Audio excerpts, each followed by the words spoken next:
on évalue que dans une carrière de 30 à 40 ans, un chimiste moyen va occuper entre 4 et 6 emplois, travailler sur 200 projets. On se retrouve sur la connaissance, sur l'analyse, la synthèse. Je pense que c'est tous ces savoir-faire qui vont être transversaux. Maintenant, on a la connaissance.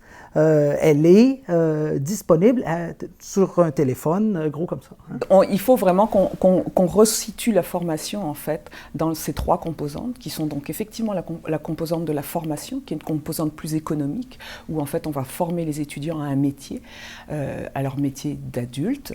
Il y a une composante qui est plus humaniste où on va chercher le développement culturel, l'épanouissement de soi et une composante citoyenne où en fait toute la partie de l'adulte va pouvoir réfléchir en société. Je pense que d'être professionnel, c'est d'avoir cette capacité d'adaptation, d'avoir la capacité de se réorienter, de se réinventer. Et c'est ça qui distingue des gens qui vont avoir beaucoup de succès dans leur cheminement professionnel de gens qui vont être plutôt limités. La professionnalisation, pour moi, c'est vraiment que, d'abord, je dirais que l'étudiant se sente pleinement épanoui.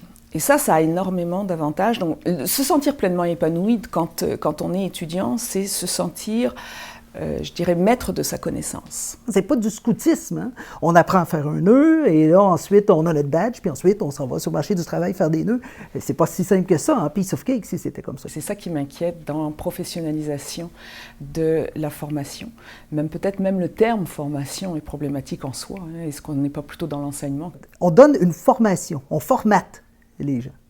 Et donc, ça va un petit peu à l'envers de la cible. Hein? Donc, on veut des gens qui vont être formatés à se reformater. La connaissance universitaire va permettre aux étudiants de replacer leur discipline dans la société. Et ça, pour moi, c'est vraiment important. On a des exigences de contenu, mais aussi les exigences professionnalisantes. Et donc, en termes de ce que ça veut dire pour une formation de premier cycle, ça apporte beaucoup de contraintes de réussir à couvrir tout ce matériel-là.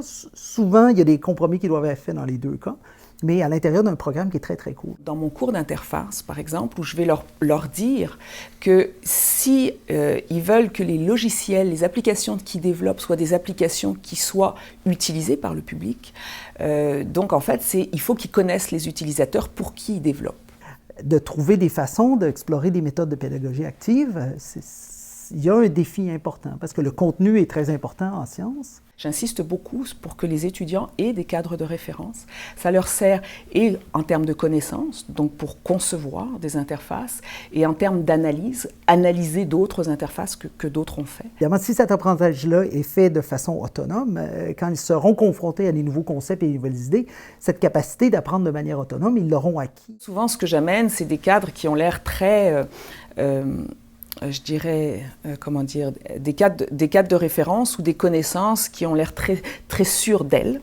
Et puis, à un moment, je déstabilise les étudiants. Il faut essayer à l'aide d'exemples et en développant leur capacité à manipuler puis à utiliser ces concepts-là, en les mettant de l'avant, en encadrant leur capacité à analyser pourquoi est-ce qu'on fait des erreurs et comment on ne reproduit pas ces erreurs, de trouver les bonnes façons pour les étudiants d'acquérir une certaine confiance dans leur capacité à interpréter ces concepts théoriques-là dans la résolution de problèmes. J'invite un philosophe et ça va être le bon moyen pour les étudiants justement de se poser des questions philosophiques par rapport à ça. Les étudiants préfèrent en sciences beaucoup ce qu'on observe, apprendre et par mimétisme. Donc, on leur montre comment faire et eux, ensuite, ils vont repasser faire la même chose que nous. La notion d'éthique nous ramène à non pas être professionnel pour soi, mais aussi professionnel pour la société. La dimension éthique des professionnels de la science devient un enjeu majeur et c'est vraiment la base sur laquelle repose toute leur crédibilité. Pas demander aux étudiants de professionnellement d'être responsables pour que les décisions qui soient prises soient des décisions mûrement réfléchies et non pas prises à la volée comme ça parce que sur l'intuition. Beaucoup de gens vont penser qu'un scientifique, c'est quelqu'un qui a une connaissance encyclopédique, par exemple, sur une très, très longue liste de différents concepts ou idées, mais ne voient pas que ces gens-là sont impliqués et mobilisés, par exemple, sur des enjeux sociétals ou des enjeux qui sont non scientifiques, par exemple. Et je pense qu'effectivement, les professionnels, maintenant, doivent s'imaginer dans un monde qui collabore et non pas dans chacun dans sa discipline avec ses frontières. D'accord, en tant que physicien, d'accord, j'ai des connaissances disciplinaires, mais j'ai aussi un regard sur le monde de par mes connaissances et ma posture de professeur et de scientifique qui peut aider les gens à mieux appréhender et interpréter différentes problématiques qu'on a. Et on se rend compte maintenant, à l'aune de notre environnement, de notre planète qui est finie, par exemple, on se rend compte qu'il faut que nos recherches, qu'il faut que notre connaissance, il faut que notre profession, elle s'insère dans un tout global.